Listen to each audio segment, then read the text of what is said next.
Ustadz, sebagian orang tak mengakui percaya bahwa zuriat Rasul masih ada dengan dalil putra Rasulullah sudah wafat dan nasabnya turun dari Sayyidatuna Fatimah. Oh, dia pakai hukum fikih. Abdul Somad punya anak laki-laki namanya Mizyan Hazik bin Abdul Somad. Nanti Abdul Somad punya cucu, itu yang nasab Abdul Somad. Sedangkan kalau Abdul Somad punya anak perempuan, maka nanti itu tidak nasab. Ini orang tidak paham hadis Nabi. Dalam hadis Nabi, Nabi menyebutkan keutamaan anak dari Fatimah.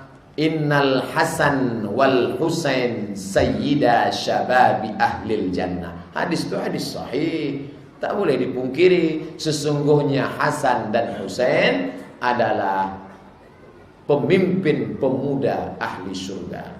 Fatimah senyum. Ditanya oleh Aisyah, kenapa kau senyum? Karena nanti setelah ayahanda meninggal, aku yang menyusulnya. Betul, 6 bulan sesudah Nabi meninggal, Fatimah menyusul. Fatimah punya keutamaan yang luar biasa. Tapi kita tidak seperti yang diyakini Syiah, bahwa anak cucu Hasan Husain ini maksum seperti Nabi. Ali, meninggal Ali digantikan Hasan, meninggal Hasan digantikan Husain, meninggal Husain digantikan Zainal Abidin, Zainal Abidin meninggal digantikan Baqir, Baqir meninggal digantikan Ja'far Shadiq, Ja'far Shadiq meninggal digantikan Musa Kazim, Musa Kazim menggantikan Ali Ridha, sampailah kepada sampai kepada Imam Mahdi. Bukan begitu. Jadi masalah meyakini bahwa cucu cicit Nabi itu sampai-sampai apa kata Abu Bakar Siddiq, an asila qarabati ila ali baitir rasul ahabbu ilayya min an asila ila qarabati. Aku lebih suka menyambung silaturahim dengan kerabat Nabi daripada dengan kerabatku sendiri.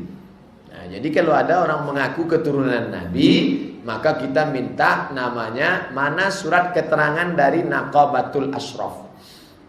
Naqabatul Ashraf semacam kantor Alawiyin, cucu cicit Hasan dan Husain. Ustadz dulu kuliah di mana? Di Maroko. Maroko itu rajanya siapa? Raja Hasan. Makanya tempat saya kuliah itu namanya Darul Hadis Al Hasan, karena yang mendirikannya Raja Hasan. Raja Hasan punya anak yang raja sekarang Muhammad VI. Muhammad VI punya ayah Hasan II. Hasan II punya ayah Muhammad V. Muhammad V punya ayah Hasan I. Jadi namanya jadi bolak-balik. Nama saya Abdul Somad, anak saya Mizyan Hazik. Nanti anak saya itu punya anak, saya buat Somad II. Nanti Bapak Ibu kalau kebetulan pergi umrah singgah ke Casablanca, ibu kota Maroko, ada masjid di tepi laut lebih hebat dari masjid terapung di Jeddah, besar, namanya Masjid Hasan II. Ada tiang besar tertulis Raja Hasan II bin ibnu sampai kepada keturunan Al Hasan binti Fatimah, Al Hasan ibni Fatimah binti Muhammad sallallahu alaihi wasallam. Raja yang keturunan Nabi di dunia ini Raja Maroko, Raja Yordania. Makanya kerajaan Yordan itu disebut Al-Mamlakah, Al-Arabiyah, Al-Urduniyah, Al-Hashimiyah, Hashemite Kingdom. Kenapa disebut Hashim? Karena mereka keturunan dari Abdullah bin Abdul Muttalib bin Hashim, dari keturunan Bani Hashim. Jadi saya dalam hal ini menyikapi pertengahan. Saya tak termasuk yang nolak sama sekali, tapi saya tidak pula yang menelan bulat-bulat. Karena sekarang banyak juga orang kita menelan bulat-bulat. Asal mancung keturunan Nabi, asal mancung keturunan Nabi. Rupanya tak ada sahadahnya. Bengali, Sanjay Dut. Jadi kalau ada orang ngaku, mohon maaf ya Pak, bisa kami tengok. Dan para keturunan itu pun Sultan Syarif Qasim, 3 di Riau. Sultan Syarif Qasim airport, Sultan Syarif Qasim jalan, Sultan Syarif Qasim UIN. Itu siapa? Syarif di belakang namanya itu bukan nama. Syarif itu artinya mulia. Kalau perempuan Syarifah, kalau laki-laki Syarif. Kenapa dia dapat gelar Syarif? Karena dia keturunan Nabi Muhammad SAW. Aneh, kok bisa Raja Siak keturunan Nabi? Siak itu kan Melayu.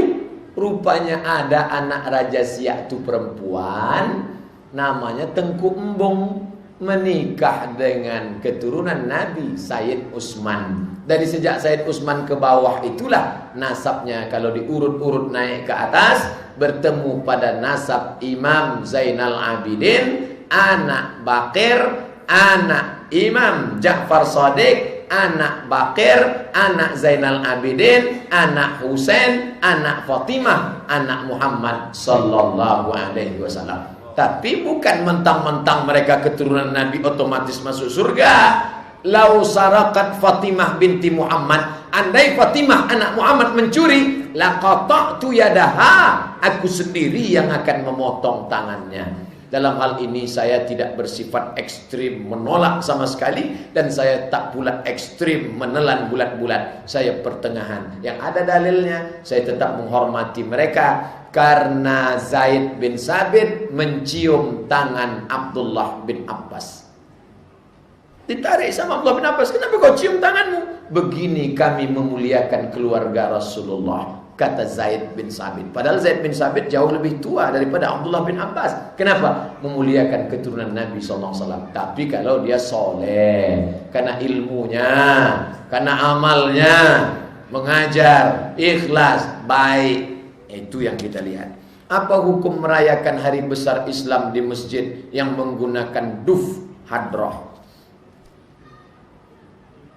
Assalamualaikum Zainal Anbiya. Kelempang.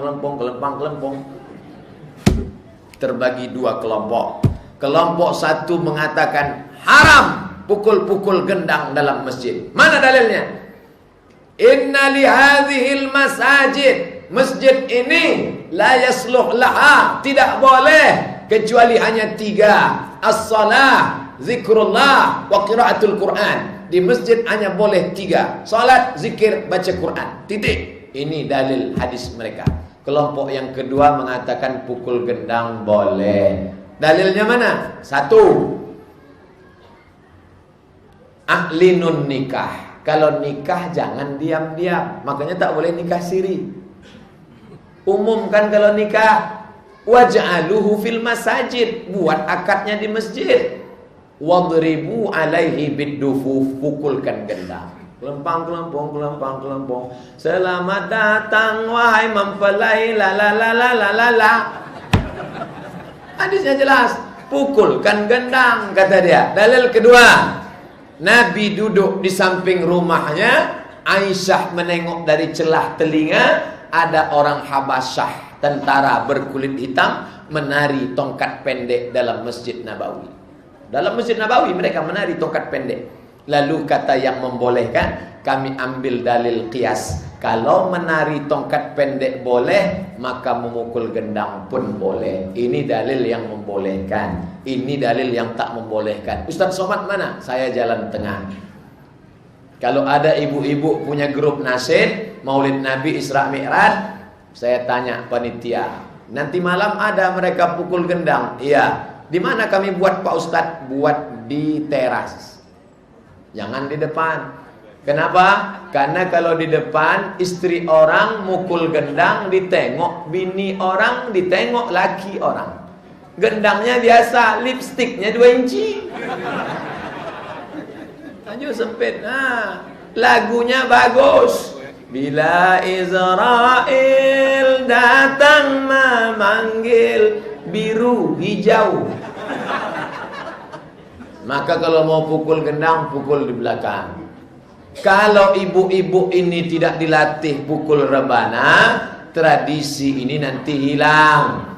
Akikah pukul gendang, walimah pukul gendang, marhaban, hadrah, marhaba. Sekarang sudah tak ada lagi. Digantikan oleh apa? Keyboard tunggal, keong racun, kucing garong. Ustaz, bagaimana mengetahui jawaban pilihan itu dari Allah ketika kita telah melaksanakan istikharah? Bisa lewat ilham, mimpi. Kalau dia mau menikah nampaknya malam itu. Kamu calon berapa? 2 Pak Ustaz. Tadi malam mana nampak? Dua-duanya datang Pak Ustaz. Berarti tidak, betul. Lalu kemudian ada kecondongan hati, kecenderungan hati ke sininya. Itu dirasakan orang. Tulus, bersih, berwudu, jaga makan, hindari syubhat, hindari dosa, tengah malam munajat, tolong aku ya Allah. Ada kecondongan hati ke sininya. Belum lagi datang, laksanakan terus sampai signalnya datang. Tak juga ada, berarti paket habis. Alhamdulillah istri saya sedang hamil. Selamat. Nabi Musa, Nabi Ibrahim menunggu 86 tahun. Bapak baru ceramah tadi langsung jadi. Usia kandungan 4 bulan. 7 bulan ada apa yang mesti dilakukan dalam ajaran Islam? Tak ada bulan tertentu. Pokoknya kalau mau syukur nikmat kepada Allah, syukur yang paling rendah sujud syukur. Sujud syukur apakah mesti berwudu? Kata Syekh Abdul Aziz Ibnu Bas, sujud syukur tak mesti berwudu, tidak mesti menghadap kiblat. Tapi kalau menghadap kiblat baik. Bacaannya apa? Subhana rabbiyal a'la bihamdi. Yang paling ringan sujud. Tapi kalau dia punya duit banyak, undang anak yatim, bagus. Kenapa mesti bulan ke-7? Itu tradisi-tradisi saja, tidak ada dalam ajaran Islam. Tapi kalau dia buat syukuran, berdoa, minta doa orang soleh supaya nanti melahirkannya selamat, mudah, anaknya soleh, baik. Nabi menyuruh minta doa dari Uwais Al-Qarni. Nanti kalau Uwais Al-Qarni datang kemari minta doa sama dia karena doa dia makbul, boleh kita minta doa orang yang kita anggap soleh baik. Saya minta doa ke Dr. Mustafa Umar, tolong doakan anak saya Ustaz supaya bisa doktor macam Ustaz, ulama besar. Baik, tak salah mengambil barokah orang soleh. Tapi jangan ikut tradisi tapi tak paham. Istri saya suruh baca surat Yusuf Pak Ustaz supaya ganteng macam Nabi Yusuf. Begitu lahir hitam. Mana mungkin anak ganteng, ayah buruk, emak jelek, anak macam Nabi Yusuf. Mohon penjelasan tentang warisan. Kami 10 bersaudara, 5 laki-laki, 5 perempuan. Bagaimana yang sebenarnya untuk pembagian sesuai ajaran Islam Pak Ustadz? Dah, yang punya pertanyaan nih buka HP. Hartanya ada 1 juta. Ya, 1 juta. 1, 2, 3, 4, 5, 6 nolnya 1 juta. Lalu ini ada 5 laki-laki, 10, 5 perempuan, 15. 1 juta bagi 15. 66,66, banyak betul 66. Pokoknya segitulah jatah untuk perempuan. Yang laki-laki 120, yang perempuan 66. Nah, bagi yang perempuan, ini dikalikan 2. Kali 2. Laki-laki 1 kali perempuan, perempuan 2 1 laki-laki 2 kali bagian perempuan. Nah, itu dia. Begitu caranya. 5 laki-laki, ya. 5 perempuan, ya. Laki-laki yang 5 ini dikali 2, 10, perempuan 5, 15. Nah, bagilah. Harta itu berapa nanti total semua? Bagi 15. Perempuan 1 bagian, 1, 1, 1, 1, 1. Yang laki-laki 2 bagian, 2 bagian, 2 bagian, 2 bagian, 2 bagian. Diulang 2 kali dalam Quran. Lidzakari mithlu hazzil unsayain. Laki-laki 2 kali bagian perempuan. Islam itu tak adil Pak Ustaz. Masa abang saya dapat 2 kali? Perempuan dikasih 1, laki-laki dikasih 2. Bukan Islam lebih memuliakan laki-laki? Tanggung jawab laki-laki besar. Mendidik anak laki-laki, menyiapkan mahar laki-laki, memberi makan keluarga laki-laki. Laki-laki cakapnya didengar kalau ekonominya mapan. Maka jangan katakan Islam tak peduli pada perempuan. Pak Ustadz mau tanya, bagaimana hukumnya orang sedang sholat menahan kentut? Sholatnya sah. Perbuatan menahan itu makruh. Bukan sholatnya makruh, sholatnya itu sah. Perbuatan menahannya itu makruh. Jadi kalau gitu gimana? Lepaskan aja. Jadi gimana? Pergi ke tempat wudu. Daripada dia tahan sampai biru mukanya mana.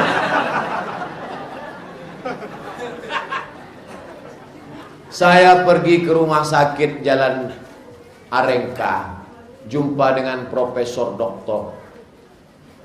Bapak sakit apa? Senyum dia. Sakit apa, Pak? Gak bisa kentut.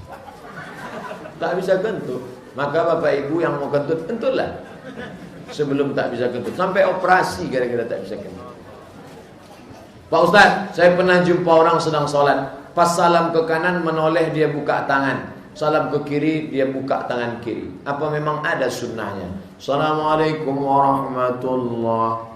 Assalamualaikum warahmatullah. Saya kalau ada pendapat ulama 1, 2, 3 saya sebut 3. Tentang mengusap kepala 3. Mazhab Syafi'i, mazhab Hanafi, mazhab Maliki 3. Masalah letak tangan 6. 6 pendapat letak tangan. 1, 2, 3, 4, 5, 6. 1, 2, 3, 4, 5, 6. Untung dibalikkan, kalau tidak terlentang sih ke belakang. Nah, adapun tentang meletakkan tangan, membuka satu mazhab pun tak ada. Makanya kalau salam tetap Assalamualaikum warahmatullah. Assalamualaikum warahmatullah. Tak ada buka tutup. Tak ada satu mazhab. Tutup saja. Pak Ustaz, apakah salat tasbih boleh dilaksanakan dengan berjamaah? Idza fu'ila dzalika ahyanan jaza. Kalau dibuat sekali-sekali boleh. Tiap hari tak boleh. Sekali-sekali boleh. Alhamdulillah di Pekanbaru salat sunat tasbih dibuat 5 tahun sekali. Pas musim-musim pilkada. 4. Saya mau tanya Pak Ustaz, bagaimana hukumnya membayar upah petugas masjid diambilkan dari zakat mal? Mohon penjelasannya. Boleh. Masuknya ke mana? Innamas shadaqatu lil fuqara wal masakin wal amilina 'alaiha wal muallafati qulubuhum wa fir riqab wal gharimin wa fi sabilillah wa ibnis sabil. Masuknya fi sabilillah. Begitu kata Imam Fakhruddin Ar-Razi, meninggal 606. Mudah ingatnya, 606. 505 Imam Ghazali, 606 Fakhruddin Ar-Razi, 303 Imam Tobari. Itu cara ngingat tahun mati orang yang mirip-mirip. Tak ingat. Nah, tentang masalah ini masuknya ke dalam mana? Masuknya ke dalam fisabilillah. Ini masjid, ini jalan, ini kampung. Tiba-tiba jalan ini longsor karena hujan lebat. Kata Imam Fakhruddin Ar-Razi, membangun jembatan pakai duit zakat boleh. Kenapa? Karena orang kampung tak bisa sholat kalau jembatan tak ada. Ma la yatimul wajib illa bihi fahuwa wajib. Kalau sholat itu wajib, buat jembatan juga hukumnya wajib. Saya mau tanya Pak Ustadz, bagaimana hukumnya kulit sapi, kulit kambing kurban dijual? Man ba'a jilda udhiyatihi, siapa yang menjual kulit hewan kurbannya, fala udhiyatalah, maka tiada kurbanlah baginya. Tak boleh menjual kulit kambing, kulit sapi. Lalu kalau digunting halus-halus, masukkan ke plastik, kampung kita bau bangkai. Karena tak ada yang bisa mengolah, memasak. Jadi gimana kulit ini? Saya ditugaskan ngurus kulit, maka saya panggil fakir miskin. Fakir miskin, sini. Ini kulit untuk kalian. Ambillah. Jijik, busuk. Tak mau? Tidak. Oke, saya punya kawan. www.jange.com. Assalamualaikum, Mr. Jange. Are you there? Oke. Bisa diambil nih ya. Satu ini berapa kalian bayar? 100.000. Ada 10, 1 juta. ambil. Duitnya 1 juta, saya panggil balik fakir miskin. Fakir miskin, ya, ini duit kulit. Mau kulit? Busuk duit, mau. Pukulkan kulit. Begitulah caranya. Kita hanya merubah kulit jadi duit. Merubah kulit jadi duit. Boleh, tapi jangan duit hasil kulit tadi beli kresek, beli gudang garam Surya, beli, pokoknya habis untuk itu. Mana yang lebih afdal Pak Ustaz? Mendengar Bilal azan atau salat sunat tahiyatul masjid? Kalau kita masuk masjid, dia sedang azan, jawab seruan azan. Allahu Akbar, Allahu Akbar, Allahu Akbar. Hayya 'alas shalah, la haula la ilaha illallah. Tutup dengan doa wasilah. Allahumma rabb hadhihi ad-da'wati at-tammah was-salatil qa'imah ati sayyidina Muhammadan al-wasilata wal fadilah wasyarafa wad darajata al-'aliyata ar-rafi'ah wa ba'athu Allahumma maqaman mahmudan alladhi wa'adta innaka la tukhliful mi'ad. Halat lahu syafa'ati yaumil qiyamah. Layak dia mendapatkan syafaatku. Setelah itu barulah usolli sunnat tahiyatul masjid raka'ataini lillahi ta'ala. Yang NU, yang Muhammadiyah enggak pakai usolli. Allahu Akbar. Masih ada waktu. Rata-rata masjid kita 10 menit, 5 menit setelah tahiyatul masjid baru qabliyah. Pak Ustaz, batas umur anak yatim itu berapa Pak Ustaz? Hadis riwayat Abu Daud, la yutsma ba'dal ihtilam. Tidak disebut yatim kalau sudah mimpi. Mimpi apa? Mimpi maaf cakap akil baligh, laki-laki. Yang perempuan maaf cakap setelah menstruasi, dia tak layak lagi dapat jatah yatim. Kasihanlah Pak Ustaz, dia masih sekolah, ayahnya tak ada. Gimana? Dia tetap dikasih santunan, tapi dari kotak wakaf, infak, sodakoh, zakat. Jangan gara-gara ceramah saya nanti mereka tak dikasih, disumpahnya saya. Kenapa kami tak dapat Pak, kata Ustaz Somad. Mati dah Ustaz tu. Mereka tetap dikasih, amplopnya sama, isinya sama, tapi sumbernya berbeda. Yang yatim dari kotak yatim, yang sudah tak yatim dari kotak wakaf, zakat, infak, sedekah. Kok bisa dari zakat? Bisa mereka masuk dalam fakir. Fakir tak ada income sama sekali. Bisa masuk miskin. Dia jual koran, dia kerja di Dorsmir, jadi office boy, tapi tak cukup, maka dia masuk miskin. Salat sunat 2 rakaat fajar sebelum subuh, kapan waktunya Pak Ustadz? Ba'dal adzan. Hadis riwayat Muslim. Karena Rasulullah SAW yusolli raka'atail fajri ba'dal adzan. Tidak ada salat sunat fajar, salat sunat qabliyah subuh. Samakah salat sunat fajar dengan qabliyah subuh? Podo, sami mawon. Same, no different. Samo. Waktunya kapan? Ba'dal adzan. Berapa rakaat? 2 rakaat. Rakaat pertama ayatnya apa? Qul ya ayyuhal kafirun. Rakaat kedua, qul huwallahu ahad. Tentu setelah itu Allahus somad. Tentu disambungkan ke situ. Salat sunat qabliyah isya, ada yang mengatakan sunat muakkad, ada yang mengatakan ghairu muakkad. Mana yang kuat Pak Ustadz? Ghairu muakkad. Hadis riwayat Sunan Tirmidzi.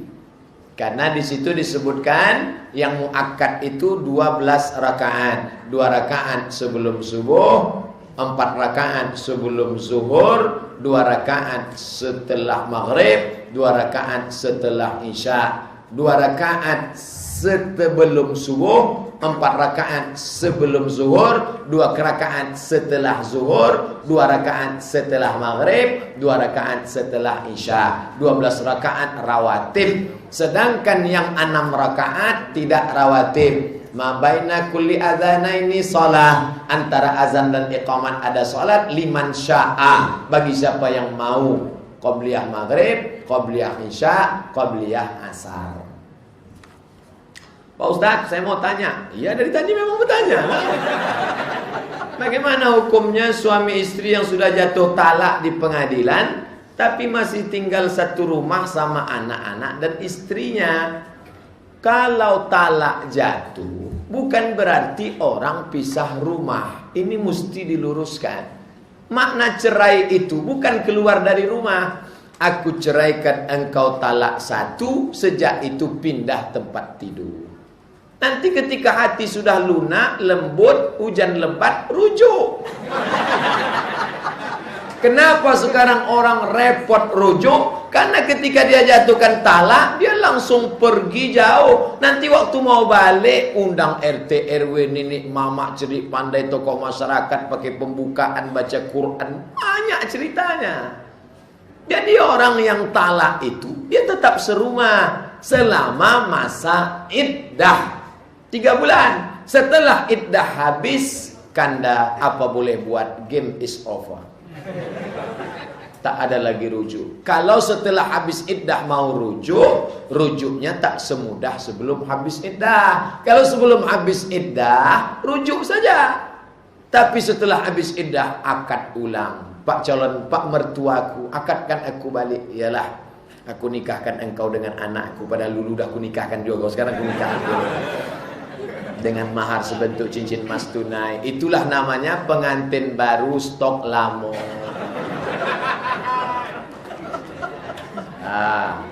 Kalau setelah habis iddah dia serumah, bagaimana Pak Ustadz? Haram, karena dia tinggal dengan orang yang tak mahram.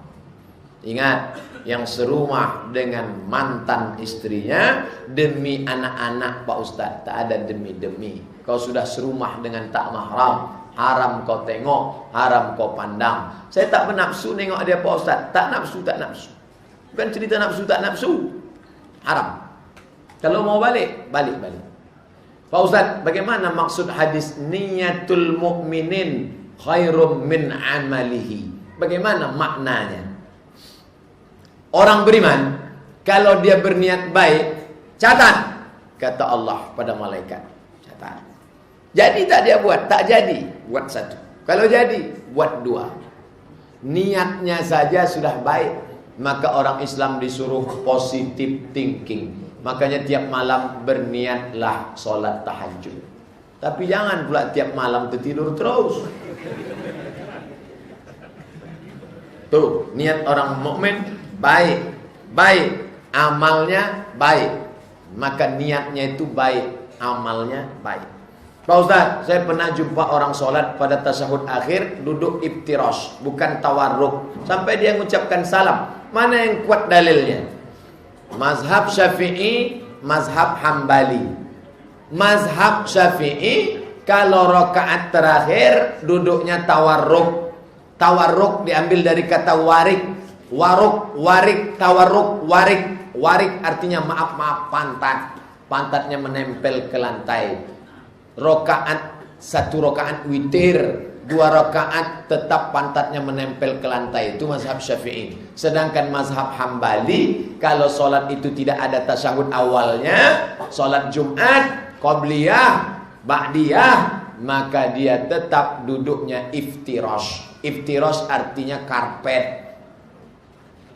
Menjadikan tapak kaki kiri sebagai alas. Mana yang paling kuat Pak Ustaz? Ini ijtihad, bukan hadis ini. Hadisnya 1, ijtihadnya banyak. Saya condong ke mazhab Syafi'i. Tapi saya tak menyalahkan saudara saya yang sholat subuh duduknya iftirash. Saya duduk tawarruk. Tak masalah. Yang masalah mana? Yang tak sholat subuh. Bagaimana hukum pernikahan di mana calon istri sudah hamil di luar nikah? Apakah sah pernikahannya Pak Ustadz? Sepakat ompek mazhab Hanafi, Maliki, Syafi'i, Hambali bahwa orang hamil kalau menikah dengan yang menghamilinya, nikahnya sah. Hanya saja muncul masalah setelah anak lahir, tidak boleh pakai bin binti bapaknya. Kalau anak itu laki-laki, adiknya perempuan, dia tak bisa mewalikan adiknya. Kalau dia mati, tidak dapat warisan. Ayahnya mati, anak tak dapat. Anak mati, ayah tak dapat warisan. Dan kalau anak itu gadis, si bapak tak bisa mewalikannya. Jagalah. Kejahatan terjadi bukan hanya karena ada niat dari pelakunya, tapi juga karena ada kesempatan. Waspadalah. Jagalah anak-anak gadis kita. Pak Ustadz, anak kalau sudah umur 7 tahun wajib suruh salat. Muru auladakum bis salah. Suruh anak kamu salat wahum abna'u sab'a sinin, 7 tahun. Wadribuhum pukul 10 pukul. Wa farriquhum fil madaji, pisahkan tempat tidurnya. Jangan lagi dia setempat tidur dengan mak ayahnya. Jangan anak laki-laki setempat tidur dengan anak perempuan. Itu pendidikan Islam. Kalau sudah 10 pukul. Lalu bagaimana dengan orang yang sudah umurnya lebih 10? Usir.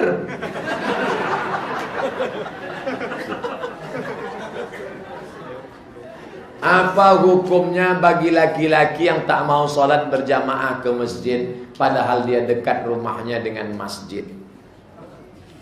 Orang yang tak sholat berjamaah, maka dia sudah melakukan dosa. Karena sholat berjamaah itu wajib bagi laki-laki.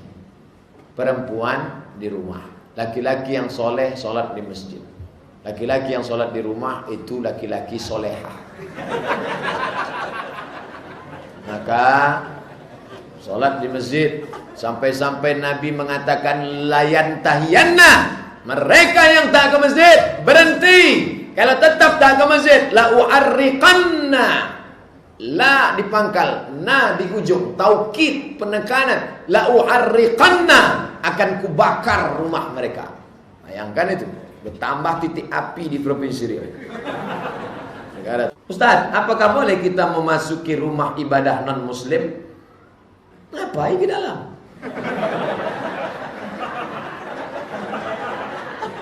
Ngapain ke dalam?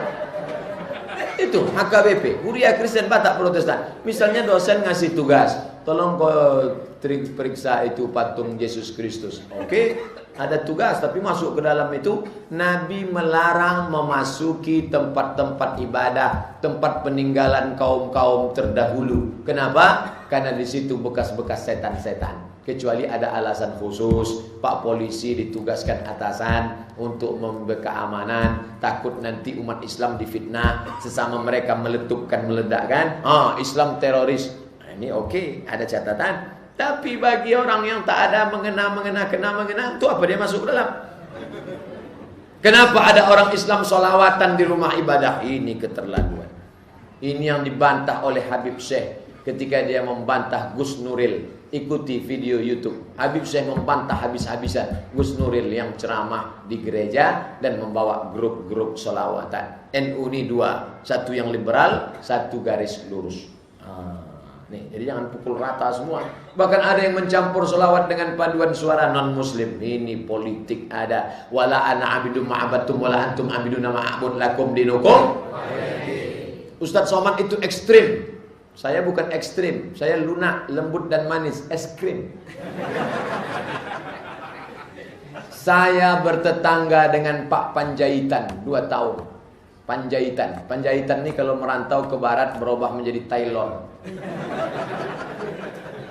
Tak pernah kami berkelahi.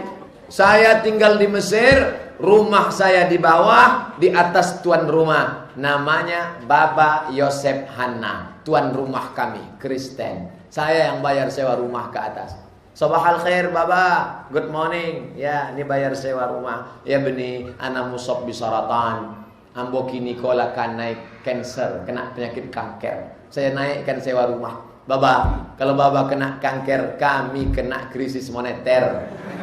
Tak ada duit. Kalau Baba naikkan sewa rumah, kami cabut dari rumah ini. Apa kata Baba Yosef? Kalian jangan pindah. Sewa rumah tak aku naikkan sampai saya pulang tak naik.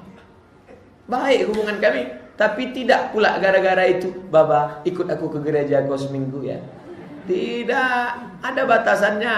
Jangan bilang saya ekstrim keras kepada non muslim. Hubungan kami baik, tapi tetap pada batas tertentu. Ustaz, pertanyaan terakhir. Yalah, udah dari tadi pula.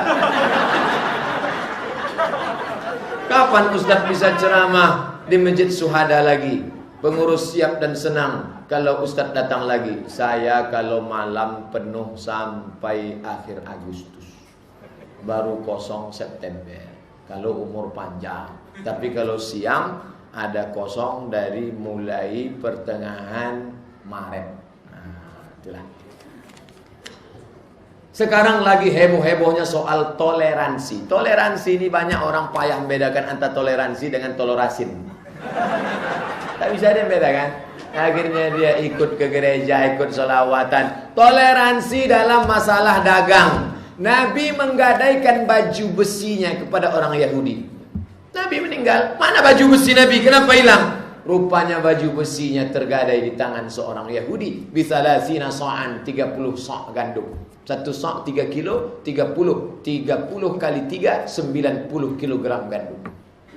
Kenapa dia tak pinjam gandum dari menantunya yang kaya, Utsman bin Affan? Dia mau ngajarkan kita dagang dengan non-muslim. Nabi ketika pindah dari Makkah ke Madinah, siapa guide penunjuk jalannya? Ibnu Uraikid. Agamanya apa? Musyrik, bukan muslim. Boleh toleransi, tapi kalau sudah dalam masalah ibadah, sholawatan, ajan di gereja, oh tak bisa itu. Mohon penjelasan sampai di mana batas-batas toleransi. Selama dalam masalah dagang, niaga, hubungan sosial. Tapi kalau sudah masalah keyakinan, wala ana abidum ma'abattum wala antum abiduna ma'abud lakum dinukum. Ustaz, bagaimana hukumnya seorang muslim ikut berperan memperjuangkan untuk mendirikan tempat ibadah agama lain? Ikut dia berperan, berdiri tempat itu, selama itu dia mendapatkan dosa jariah sampai hari kiamat. Siapa dulu yang pernah bertobat menangis darah lah, yang dulu ngasih surat-surat izin pendirian rumah ibadah segala macam, yang dulu menjual tanah. Orang Islam beli tanah 100.000, dibayarnya 1 juta. Jangan kau jual. Tanah adalah tumpah darah. Tanah adalah akidah. Menjual tanah, didirikan tempat ibadah, menanggung dosa dunia akhirat. Berapa banyak orang Islam tak peduli kepada keyakinan. Nauzubillah. Hati-hati. Hati-hati. Apalagi Riau. Takkan Melayu hilang di bumi. Di mana hilang? Di Riau.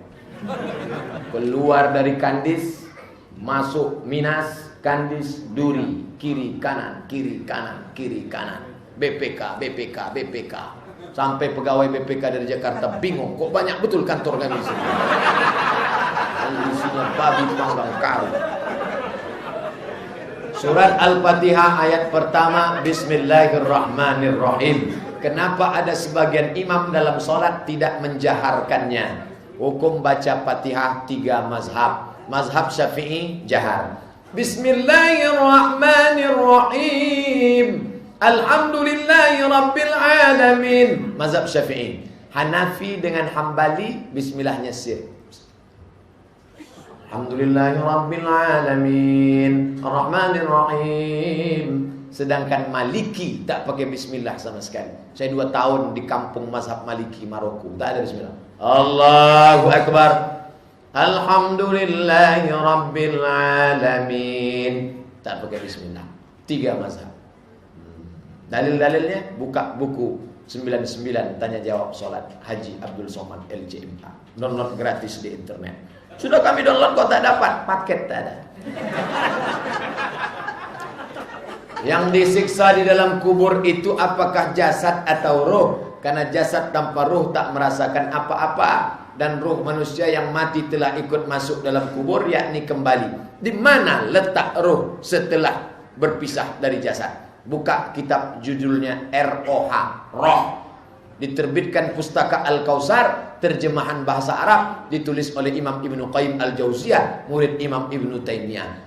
Roh tempatnya 3. Orang yang baik-baik tempatnya Illiyin. Orang yang jahat-jahat tempatnya Sijin. Tempat yang ketiga, ada masanya roh dimasukkan ke dalam jasad untuk merasakan nikmat atau azab pada masa-masa tertentu. Ada orang yang rohnya tak balik ke jasad? Ada. Siapa? Orang yang mati di sungai Amazon dimakan ikan piranha 1000 ekor. Balik ke mana? Jasadnya tak ada.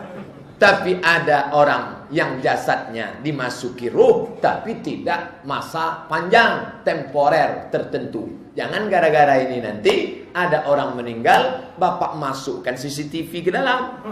Habis itu ditontonnya. Kenapa tak ada?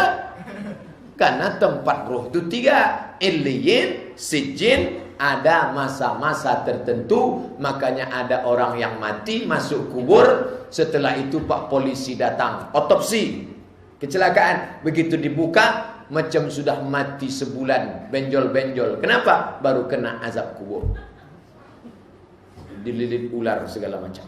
3 tempat roh setelah mati keluar dari jasad. Bagaimana seorang ngaku Islam tapi tak pernah melakukan sebagai orang Islam? Contoh, tak melakukan sholat dan lain-lain. Maka dari itu orang tersebut meninggal dunia mati. Apakah kita wajib menyolatkannya? Orang yang tidak sholat kafir. Orang yang kafir gugur 4. Tidak dimandikan, tidak dikafankan, tidak disolatkan, tidak dimakamkan di pemakaman kaum muslimin. Jadi jenazahnya di mana? Campakkan ke Sungai Siak. Ketika hari kiamat datang, Allah mematikan pertama seluruh orang kafir. Sesudah orang kafir habis semua, orang yang beriman kepada Allah. Mohon penjelasannya Pak Ustaz. Dimatikan semua.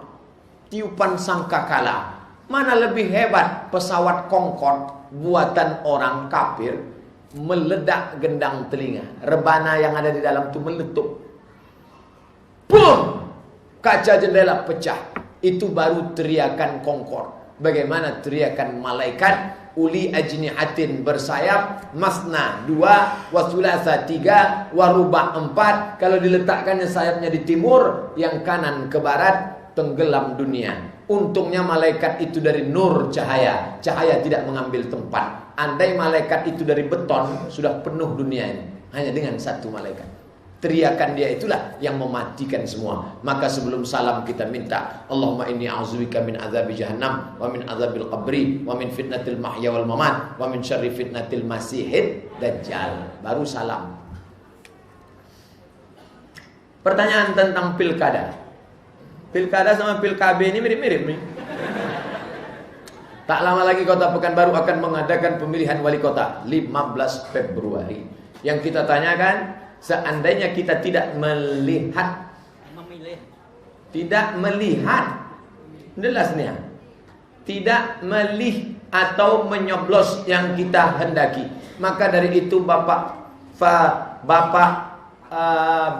atau fatwa mengatakan haram hukumnya. Apakah kaitannya Islam dengan memilih mencoblos? Kata Syekh Yusuf Qardawi dalam kitab Min Fiqhid Daulah, memilih itu adalah hak kita. Maka saya Abdul Somad bersaksi orang ini baik. Orang ini tak ada yang baik Pak Ustaz. Berapa calonnya tinggal? Tinggal 2. Yang satu setan, yang satu iblis. Kita wajib mencoblos setan supaya iblis tak naik. Mana yang lebih jahat, setan sama iblis? Jahat iblis. Setan itu komunitas yang jahat-jahat namanya setan. Nama komunitasnya jin. Yang jahat-jahat namanya setan. Yang baik-baik namanya jin Islam. Setan ini induknya iblis. GM-nya, General Manager. Kalau ini anak buahnya. Maka kita wajib memilih. Andai kita tak milih, pas penghitungan suara naik iblis, kita ikut berdosa. Inna sam'a, gunakan telinga, dengar baik-baik, cari informasi. Wal basar, baca, amati. Wal fuad, renungkan. Dengar, baca, renung, istikharah. Pilih, tawakal ala Allah. Ustaz milih yang mana? Saya tak milih, karena KTP saya bukan Pekanbaru. KTP Kampar. Ustaz, saya punya anak angkat perempuan, sekarang sudah besar. Yang saya mau tanya, apakah rambutnya aurat bagi ayah angkatnya? Bagi yang mau mengangkat anak, saya misal tak punya anak, maka saya angkat anak laki-laki dari keponakan istri saya, supaya nanti ketika anak itu lajang, dia mahram dengan istri saya. Kalau saya mau angkat perempuan, keponakan saya, anak adik saya. Nanti ketika dia gadis, dia mahram dengan saya. Yang mau ngangkat anak. Yang sudah terlanjur, suruh dia tutup aurat. Jangan balik dari sini ngamuk-ngamuk, kau bukan anakku, jangan. Tutup aurat, jangan berdua-dua dengan dia. Adapun kata macam, sudah macam anak saya, sudah macam adik saya. Berapa banyak berawal dari macam, berakhir dengan macam-macam. Aurat, rambutnya aurat, kakinya aurat. Yang tak aurat mana? Wajah dengan tapak tangan, zahiruha wa batinuha. Itu saja yang tak aurat. Pada zaman baginda Rasul, sahabat minta didoakan oleh Nabi yang mulia. Sekarang Rasulullah sudah tidak ada lagi. Pewaris Nabi adalah ulama, dan Ustadz adalah salah satu ulama. Maka dari itu Ustadz saya minta doakan dua hal. Satu, doakan saya agar istiqamah di jalan Allah. Karena Nabi, nanti kita sama-sama berdoa. Saya berdoa, Bapak Ibu mengaminkan. Tak tahu entah dari mulut yang mana doa itu diterima Allah Subhanahu wa ta'ala. Doakan saya agar Allah mudahkan rezeki saya. Pertama minta istiqamah, kedua rezeki. Nanti kita doa insyaAllah. Semoga dengan doa Pak Ustaz dan diaminkan oleh jamaah, kita doa bersama insyaAllah. Tapi sebelum doa itu banyak lagi nih. Fenomena wanita karir. Apakah tergolong suami dayus membiarkan istrinya bekerja mencari nafkah walaupun berhijab, berada satu lingkungan kerja, terkadang membiarkan istri dinas keluar kota tanpa mahram? Istri saya dulu kerja di rumah sakit bidan, rumah sakit ibu dan anak Zainab. Ingat ibu, ingat anak, ingat Zainab. Kamu kalau mau nikah sama saya berhenti kerja. Kalau kau mau berhenti jaga anak, kupinang kau dengan bismillah. Tapi kalau tak mau, bunga bukan setangkai, kumbang bukan saya. Nah, jadi MOU dari awal harus jelas. Yang muda-muda yang belum menikah ataupun yang mau menikah sekali lagi, mana tahu istrinya meninggal, ibu udah mau marah aja. Nah, itu MOU dari awal. Jangan sampai status tak jelas. Mau dibawa kemana hubungan kita?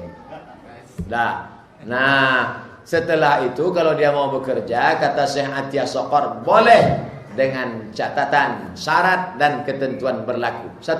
Menutup aurat. 2. Tidak soleh jahiliyah. 3. Tidak berdua-duaan berkhalwat.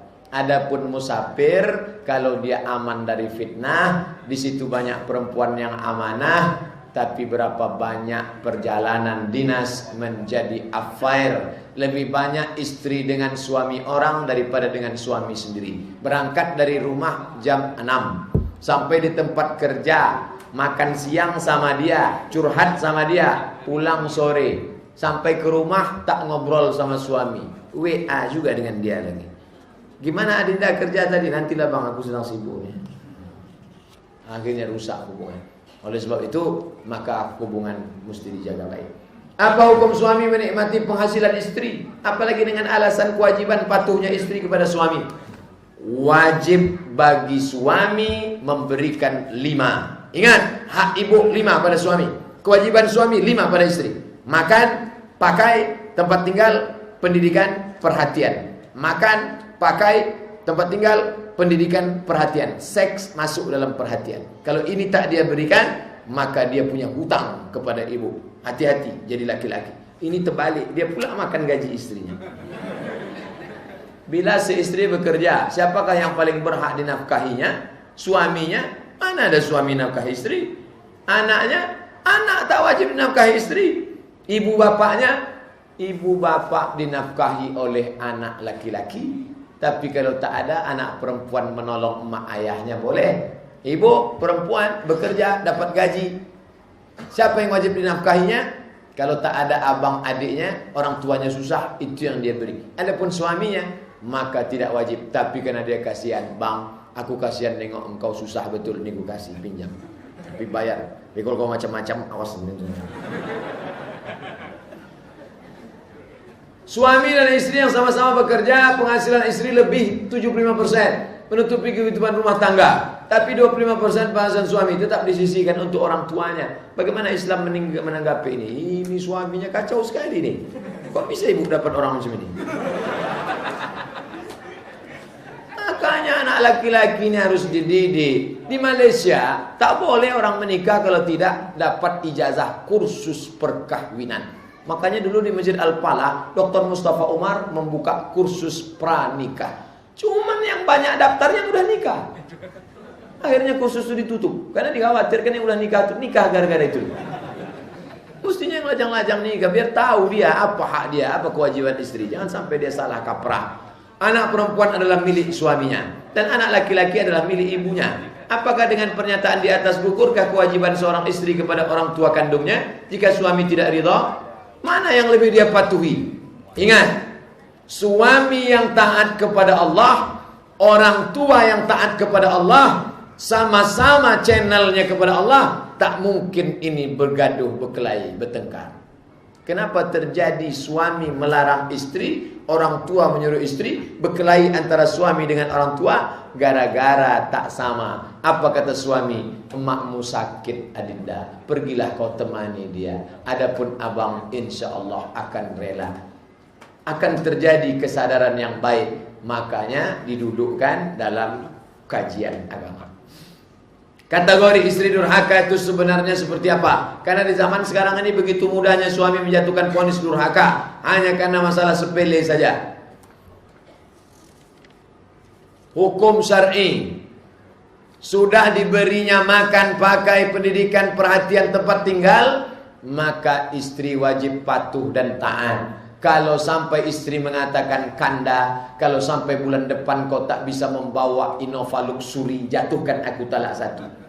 Itulah bergoncang tiang arsy. Maka istri harus ridho menerima. Tapi kalau sampai yang 5 itu dia tidak dapat, dia boleh menuntut ke pengadilan, namanya khulu'.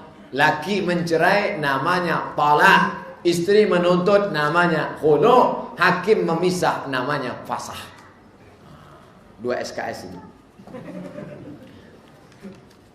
Apa hukum kita berobat ke dokter non muslim? Dan lawan jenis pula. Kalau di Pekanbaru membuka aurat, kemaluan payudara dan lain sebagainya. Kalau sudah mati semua dokter perempuan di Pekanbaru ini, musnah sudah, tak ada lagi, barulah boleh.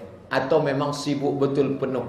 Istri Ustadz waktu melahirkan siapa nama dokternya? Dokter Sri. Kira-kira dokter Sri laki-laki apa perempuan? Tapi kalau ada jamaah pengajian kita, banyak dokter-dokter Alfian, dokter Ruza, Amanah, yang lain sibuk. Oke, bisa dipertanggungjawabkan. Tapi kalau sudah beda agama, kecuali pilihannya 2. Kalau tak berobat sama dia, mati. Nah, itu boleh. Karena kita boleh makan babi. Makan babi atau mati? Boleh makan babi. Tapi jangan kenyang-kenyang. Colek-colek lah pakai kecap sikit. Nah.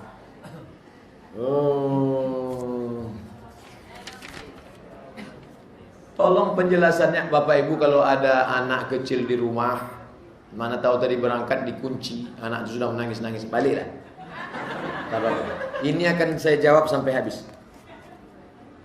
Yang penting rekamannya hidup.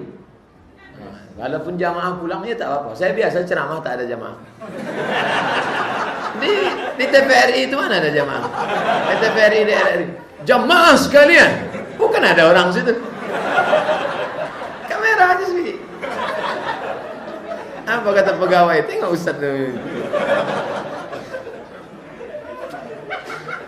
Tolong penjelasan Pak Ustaz. Saya punya seorang teman. Dia tak suka kalau ada orang datang bertamu ke rumahnya. Alasannya takut kotor. Dia juga suka membedakan kasta. Kalau buat rumah, buatlah rumah itu untuk menerima tamu, menyambung tali silaturahim. Begitu pesan Kiai hafal Quran daripada narat. Kau buat rumah, niatnya untuk menerima tamu.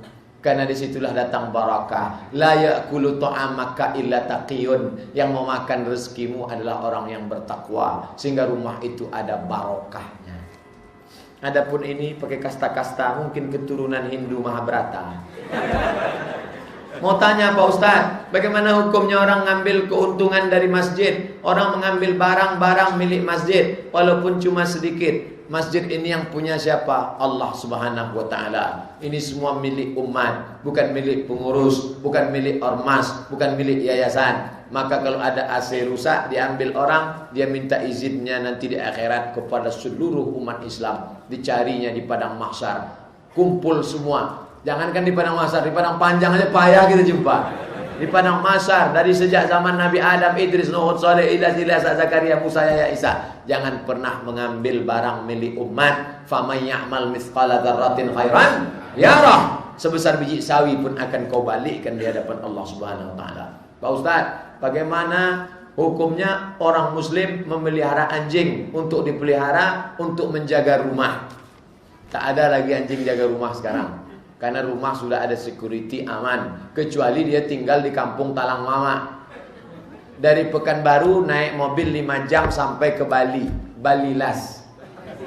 Dari Balilas naik lagi mobil sampai ke Seberida. Dari Seberida masuk jalan tanah merah tak beraspal 20 kilo sampai ke Rantau Langsat. Sampai di Rantau Langsat naik sampan 5 jam. Baru sampai ke Kampung Talang Mama. Di situ mereka piara anjing. Kenapa? Untuk jaga kebun gotah karet. Kalau tidak dimakan babi hutan. Di Pekanbaru untuk apa piara anjing? Tak ada alasan. Security ada, aman, tentram. Tak ada alasan piara anjing.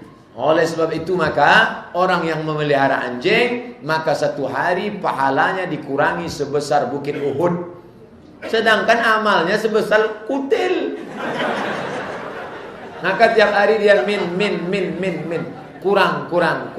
Yang kedua, innal malaikata, malaikat Jibril lama tak turun bawa wahyu. Jibril, kenapa engkau tak turun? Inna la nadkhulu baitan fihi kalbun. Kami tak masuk ke rumah kalau di rumah itu ada anjing. Kalau ada anjing, malaikat rahmat tak masuk. Malaikat tak masuk ke dalam rumah yang ada anjing. Tapi malaikat yang tak masuk itu malaikat rahmat. Malaikat maut masuk.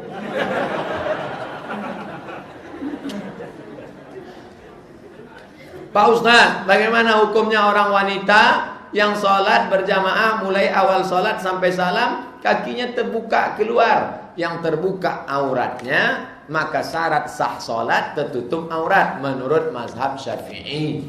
Maka yang auratnya terbuka, sholatnya batal. Kalau sholatnya batal, diulang. Nama sholatnya i'adah. Sholat itu terbagi 3. Ada qadha, i'adah. Tadi sholat terbuka. Selesai sholat, Assalamualaikum warahmatullahi, baru dia sadar rupanya sobek di belakang.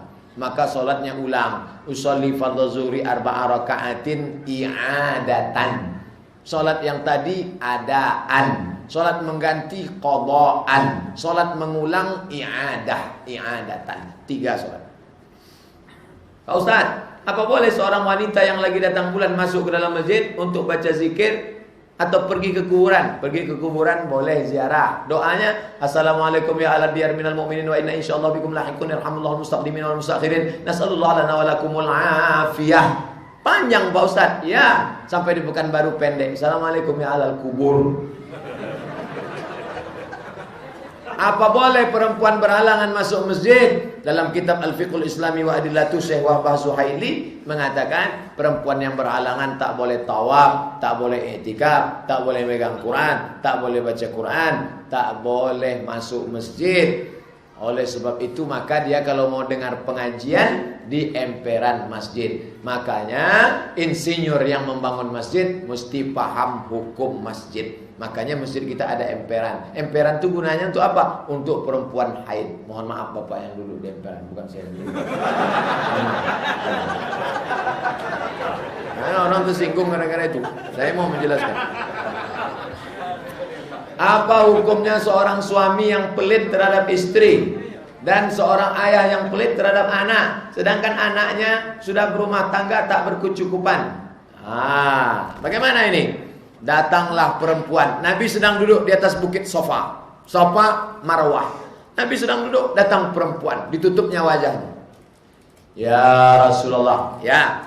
Inna Aba Sufyan rajulun syahid. Sesungguhnya Abu Sufyan itu orangnya pelit. Abu Sufyan itu suami dia. Yang bertanya ini Hindun, istri Abu Sufyan. Suami saya itu orangnya pelit betul. Boleh saya ambil hartanya untuk makan saya dan anak ya Rasulullah? Kata Nabi, ambillah bil ma'ruf, secukupnya. Itu dalil bapak yang pelit boleh ibu ambil diam-diam secukupnya. Berapa standar cukup perempuan di Pekanbaru? Berapa? 3 juta, 4 juta? Ambil. Lebih dari situ saya tak tanggung. Jangan nanti saya dijadikan dalil. Sejak ngaji sama Ustaz habis dompet saya diacak-acak bini saya.